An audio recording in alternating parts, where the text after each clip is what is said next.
ఆశలు తలకిందులు, నిరాశను కలిగించిన లోక్సభ ఫలితాలు. అన్ని రకాల ఎత్తుపల్లాలను చూసాం, విజయాలతో పాటు అనేక ఎదురుదెబ్బలు ఎదుర్కొన్నాం, కష్టపడతాం. ఎన్నికల ఫలితాలపై కేటీఆర్ స్పందన, మళ్ళీ ప్రజల పక్షాన్ని నిలబడతాం. నేను ఒక సూచన చేస్తా ఉన్నా, బీఆర్ఎస్ పార్టీ మళ్ళీ పుంజుకోవాలంటే నా మాట వింటే విను కేసీఆర్, రామారావుని తక్షణం తీసిపారాయి.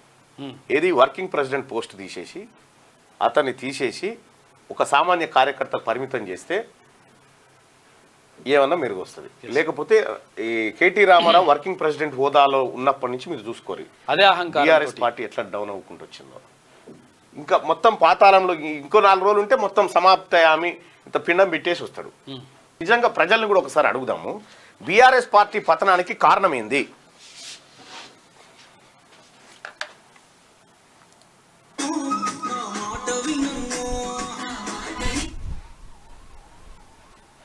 తెలంగాణలో బీఆర్ఎస్ పతనానికి కారణం ఏంది?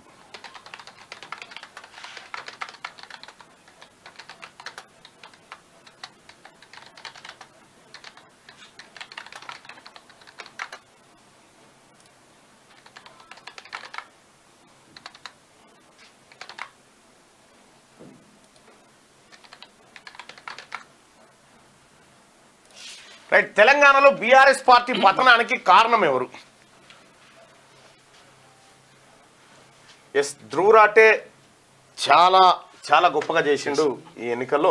రైట్, ఓటింగ్ లో పాల్గొనండి ప్రజలారా. తెలంగాణలో బీఆర్ఎస్ పార్టీ పతనానికి కారణం ఎవరు? ఓట్లు స్టార్ట్. 400, 500,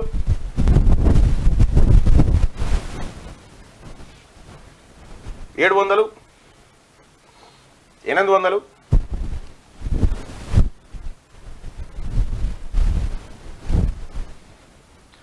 1000, 1200, 1300,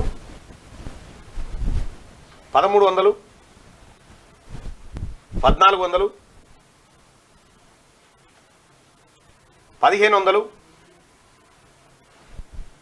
1600, 1700, 1800 చెప్తారు. తెలంగాణలో బీఆర్ఎస్ పార్టీ పతనానికి కారణం ఎవరంటే ఈ 2 పేర్లు ఇస్తే కాదు నువ్వే అంటు. నేనేం చేసినా వాళ్ళ నిర్ణయాలు చక్కగా లేక కానీ